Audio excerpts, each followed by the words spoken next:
La présentation que je vais vous faire tout de suite est intitulée Immigrants francophones en provenance d'Afrique et d'Haïti et des Caraïbes et repositionnement ou recherche d'un équilibre identitaire en Ontario. C'est une présentation, en fait, je reprends une présentation que j'ai faite au mois de novembre dernier, le 21, je crois que c'était le 23 et le 24 novembre, à Niagara-on-the-Lake. Il y avait un colloque organisé par l'Association canadienne des études ethniques et dont le thème était formation et modification de l'identité ethnique au Canada. Alors, du point de vue de... D'abord, un problème se pose au départ. Je commence toujours par mon propre exemple. Quand je quittais mon pays, il y a 10 ans de cela, je suis originaire du Congo-Kinshasa, mais j'ai vécu une bonne partie de ma vie dans les Caraïbes, notamment en Jamaïque. Avant d'immigrer ici, j'ai introduit le dossier à l'ambassade du Canada, etc. Et on me disait, mais monsieur, nous ne comprenons pas. Toi, tu t'appelles Lumembo Chiswaka. Ta femme, oui, on retrouve un peu ton nom, mais tous tes enfants ont des noms différents. Mon aîné a le nom de ma mère. Mon second, c'est le nom de ma grande sœur. Elle a dit, monsieur, vous avez triché quelque part. Je dis, monsieur, vous ne comprenez rien à ma culture. Le nom chez vous, ce n'est pas la même chose comme chez nous. On dit non, si nous ne comprenons pas bien, il faut changer ces noms, il faut que tous tes enfants s'appellent Chiswaka. Je dis, quel est ton nom? Lumembo Chiswaka. Il dit, le premier et le dernier nom, je dis, mon nom c'est Lumembo Chiswaka. Alors, vous comprenez un tout petit peu. Donc, déjà à partir de là, je devais changer, ajouter mon nom de Chiswaka à tous les enfants pour qu'on ait les visas, etc., pour venir ici. Et c'était une contrainte. Alors, dans le cadre de cette présentation, nous allons d'abord, comme source des données, il y a d'abord l'analyse documentaire. J'essaie de faire la documentation sur tout ce qui existe sur le sujet. Il n'y a pas grand-chose, vraiment. Le forum de discussion sur établissement.org, vous savez que établissement.org a été lancé en 2007. Et les rapports de terrain, j'étais un peu partout ici en Ontario pour faire des présentations sur le site et les observations dans la communauté francophone où j'ai eu l'occasion de participer à plusieurs enquêtes avec leur aider, avec les gens dans la communauté, avec Ocassi, etc. Donc c'est depuis pratiquement 9 ans que j'œuvre dans la communauté francophone. Alors, il y a un malaise au départ qui se pose. Et ce malaise, je le formule dans cette question. Suis-je ce que je suis ou suis-je ce que les autres voudraient que je sois? Waouh! Je ne sais pas si vous vous êtes déjà posé cette question-là. Francophone, comme on disait, venu d'ailleurs. J'aime beaucoup cet auteur, Mahmoud Darwich. C'est un poète d'origine palestinienne. Et ça, je voudrais que ça ouvre un peu le débat. Voilà ce qu'il dit. Le présent nous étouffe et déchire nos identités. C'est pourquoi je ne trouverai mon moi véritable que demain, lorsque je pourrai dire et écrire autre chose. L'identité n'est pas un héritage, mais une création. Elle nous crée et nous la créons constamment. Et nous ne la connaîtrons que demain. Mon identité est plurielle, diverse. Aujourd'hui, je suis absent. Demain, je serai présent. J'essaye d'élever l'espoir comme on élève un enfant pour être ce que je veux et non ce que l'on veut que je sois. Je voudrais qu'on retienne quand même un mot là, identité plurielle, surtout en ce qui concerne les immigrants francophones dont nous parlons maintenant. La plupart d'entre eux, comme vous l'avez remarqué, sont bilingues. Au cours d'une journée, et je dis souvent, je fais rire les gens, je dis, mais chaque jour, je parle au moins 5 langues. Je dis, mais t'es fou, toi? Je dis, oui, 5 langues. Le français, l'anglais, toutes les langues maternelles que je connais à partir de mon pays. Avec ma femme, je parle au moins 2, 3 langues. le lingala, le chiluba, le swahili. Et chaque jour, quand nous voulons parler des choses intimes, on parle dans nos langues. Quand on est dans le métro, elle veut faire une remarque, elle ne parle ni en anglais, ni en français. Elle dit, ah, quelqu'un risque de comprendre, on parle une de nos langues. J'ai dit, mais c'est comme ça, donc on garde cet héritage-là. C'est très important, donc on fonctionne à plusieurs niveaux. Nos identités changent suivant les circonstances, ce qu'on appelle identité plurielle. On est francophone ici, anglophone, quand on se retrouve dans d'autres milieux, on dit, ah, ici il faut parler anglais, hein, parce que... Et puis essayer d'imiter leur accent, etc. Donc ça pose un problème. Est-ce qu'on est réellement ce qu'on est?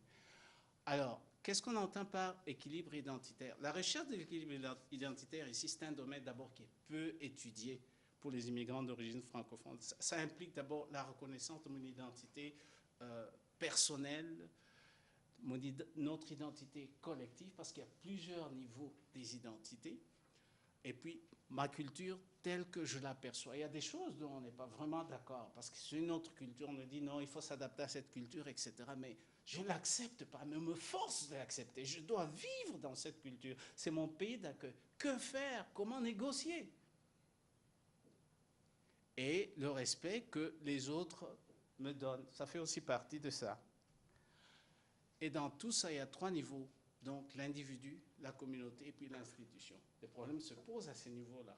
En tant qu'individu francophone, nouvel arrivant, comment est-ce que je communique avec les autres individus au sein de notre communauté et au niveau institutionnel? Est-ce que les agences gouvernementales tiennent compte de ça? Est-ce que les pouvoirs publics tiennent compte de nos identités, qui sont très importantes? Alors ici, il y a des facteurs. D'abord, d'après la revue de la littérature que j'ai faite, il apparaît que les facteurs suivants jouent un grand rôle, n'est-ce pas, dans la recherche de cet équilibre. D'abord, le rejet par les autres. Je crois en introduisant, il a bien parlé. Nous n'étions pas d'abord reconnus comme francophones parce qu'on disait que nos langues maternelles n'étaient pas le français, et puis tout d'un coup, ça a changé, etc. Donc il y avait un rejet à ce moment-là. Beaucoup de francophones à l'époque dont les enfants n'étaient pas acceptés dans les écoles. Il y a aussi la perte ou l'engloutissement dans la culture de la société dominante. Nous sommes dans une société où il y a une certaine culture. Il y a, en 2009, mes collègues et moi, parce que dans mes temps perdus, j'écris aussi des pièces de théâtre, etc. On a fait un spectacle qui s'appelait Poèmes et chants de la résistance noire. Et là-dedans, on a parlé un peu de cette culture. Donc, en venant aussi, les parents disent, mais écoutez, il faut faire comme les Canadiens font. Manger comme les Canadiens. Parler comme les Canadiens, s'asseoir comme les Canadiens. Waouh! Ça veut dire que quelque part, il faut se perdre. Est-ce que c'est normal ou plutôt on doit chercher un autre terrain d'entente? Et puis il y a l'image négative projetée dans les médias. Ils sont venus d'ailleurs. Est-ce que réellement on a accepté tous les médias qu'on voit? C'est toujours négatif la plupart du temps. Alors ça devient un peu difficile de négocier là. Est-ce que vraiment on accepte ce côté? Est-ce que vous êtes francophone? Est-ce que vous parlez français chez vous ou quoi? Et puis le désir aussi de nous affirmer et de nous faire connaître. Donc il faut négocier. Ça sont des facteurs que, d'après la revue de la littérature, j'ai retrouvé dans plusieurs cas. Au niveau maintenant de l'individu, parce que maintenant on va individu, communauté et puis institution, tout ça se voit dans la vie quotidienne, dans la perception du milieu qui nous entoure, et puis nous voulons aussi affirmer notre autonomie et aussi l'identité que nous utilisons comme mécanisme de défense.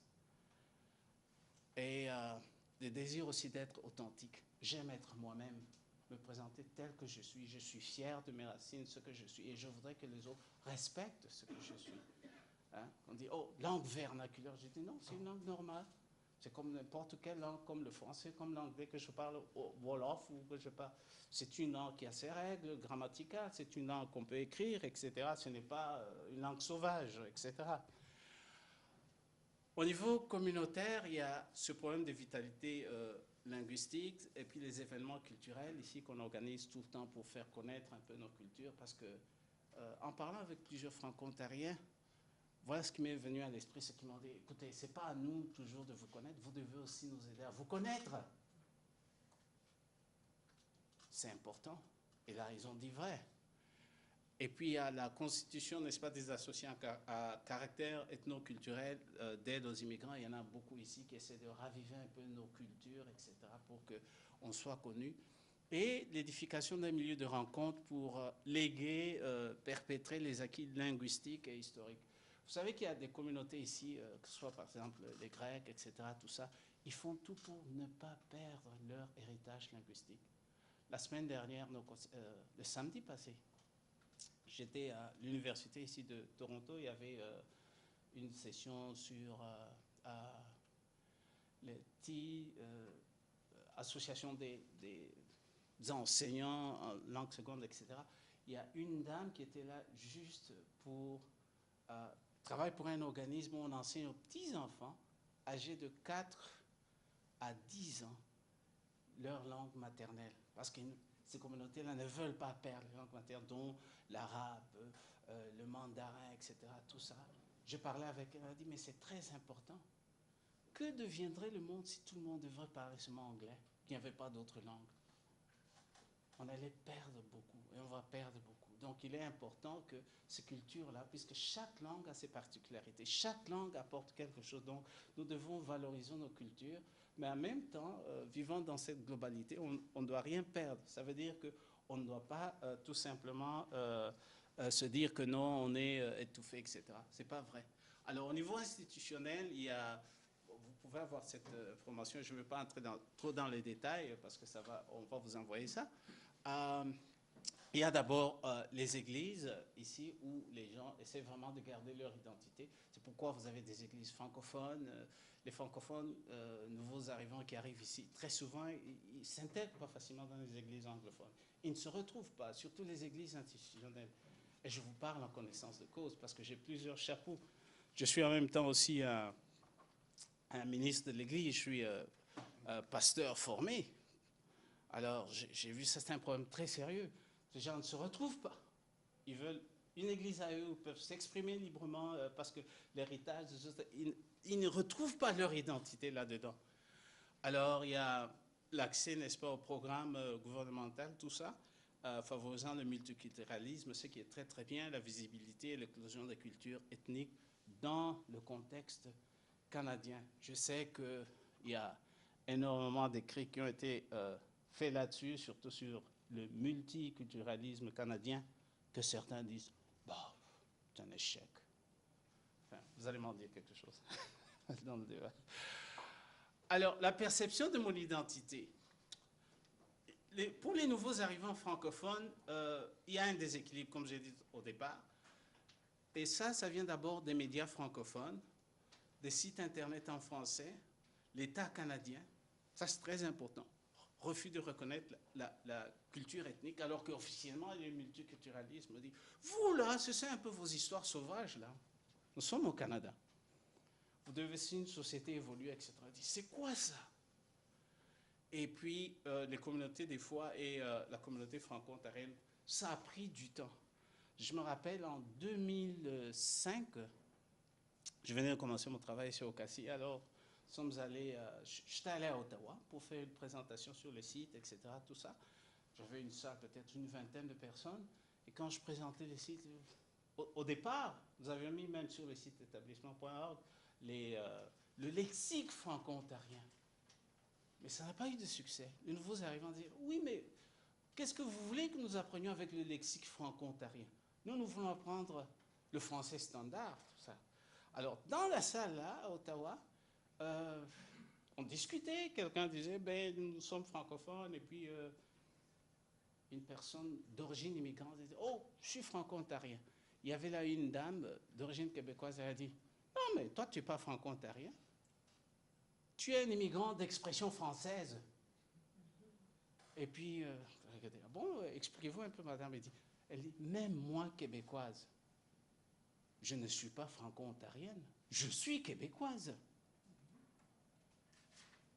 Alors j'ai dit, ah, ça, c'était un discours. J'ai dit, ok, on ne va pas entrer jusque dans les détails. Alors vous comprenez un peu où peuvent jouer les identités. Donc les gens aiment vraiment se rattacher à ces choses-là. Et c'est important parce que quand on a des sites, quand on a de l'information, etc., L'individu, le nouvel arrivant, doit pouvoir s'y retrouver à travers le site, à travers ce qui est écrit, à travers les images, que ce soit au niveau de l'école, au niveau des sites d'information, etc. Si par exemple, dans notre site, nous mettons des images où il n'y a un seul groupe ethnique qui est représenté, sans le savoir, nous disons aux autres, ça ne vous regarde pas. Est-ce que vous voyez là-dedans identité? Est-ce que je me retrouve dans les images? Est-ce que je me retrouve dans les textes? C'est très important ça. Alors là, puisque le Canada est de plus en plus multiculturel, dans une ville comme Toronto, toutes ces choses-là sont très importantes. Alors ici, comme vous savez, c'est pas facile de définir le terme identité. Il y a des usages de termes parfois péjoratifs et discriminatoires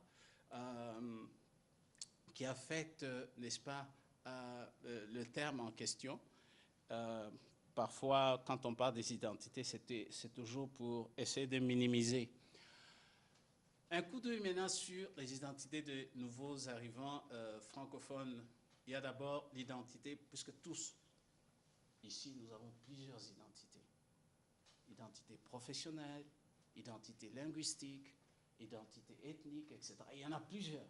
Comme je vous ai dit au début de ma présentation, il y a plusieurs chapeaux que nous avons. Donc, c'est vraiment étonnant là, quand vous voyez un francophone, il est en train de parler français avec, et puis quelques 10 minutes après, dans un milieu anglophone, il change complètement. Il y en a qui sont tellement bien, on ne reconnaît même plus l'accent. On dit, ah mais il parle bien anglais là, mais je ne savais pas que tu parlais français.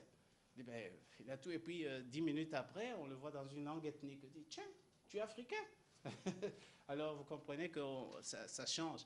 L'identité ethnique ici aussi, c'est très, ça peut poser aussi des problèmes. Vous savez que même pour l'utilisation des services, etc., très souvent, en ce qui concerne les nouveaux arrivants francophones qui viennent des milieux ethniques très divers, ça pose même des questions sur l'utilisation des services.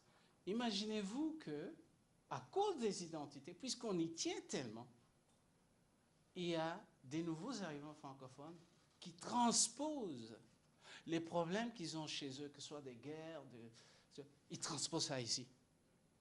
Je veux avoir un service, mais c'est là où je sais de quel coin il vient. Je ne vais pas demander là-bas. C'est sérieux ça. Alors que dans un nouvel contexte comme le Canada ici, il devait oublier de dire nos problèmes là qu'on a connus dans le pays, ils se disent ah celui-là n'est pas de mon ethnie, je ne veux pas recevoir.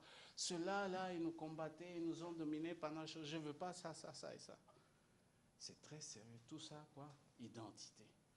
On voit l'autre non pas comme une personne qui a changé, une personne qui vit dans une nouvelle, mais on voit d'abord son identité première, l'identité ethnique, etc. Alors, il y a aussi professionnel, l'identité du genre ici, patriarcat, femme musulmane, etc. Vous voyez, c'est des trucs d'identité où parfois ça nous gêne parce que c'est différent. Alors, l'identité pour les nouveaux arrivants francophones, là, c'est sacré.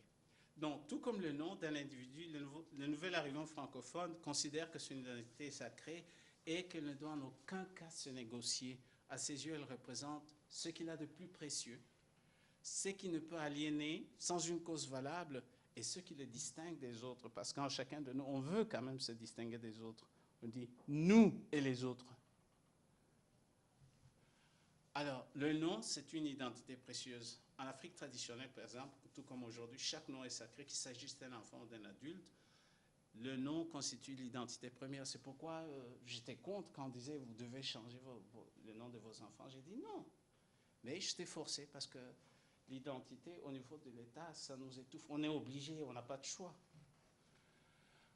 Donc, et ici, on ne peut changer aussi de nom sans le consentement des parents. Qu'est-ce qu'on fait maintenant? J'entends la deuxième partie de ma présentation pour ce qui est de l'équilibre identitaire.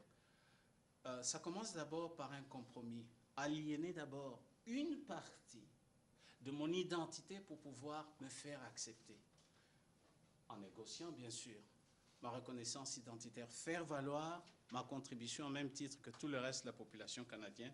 Arriver à un équilibre où l'individu se sent ni tout à fait rejeté, ni tout à fait accepté. On dit oui, on me connaît, oui, je vis, je comprends, je suis canadien, etc., mais d'origine, de telle origine, etc. Parfois, ça froisse là. Vous êtes quelque part, on vous pose la question, on dit, toi, tu es quoi? Et je dis très souvent, je suis canadien. Tu es quoi, monsieur? Je suis canadien. Je dis, oui, mais canadien, mais d'où? Je dis, mais pourquoi tu me poses cette question? Je te dis que je suis canadien. Ah, mais les gens insistent. Ils veulent savoir d'où je viens, quelle est mon ethnie, de quel pays. Je dis, mais ça ne va pas. Et là, j'étais à côté avec un ami français. À lui, on n'a pas posé cette question-là. Et puis j'ai dit, mais pourquoi vous ne posez pas la question à mon ami français?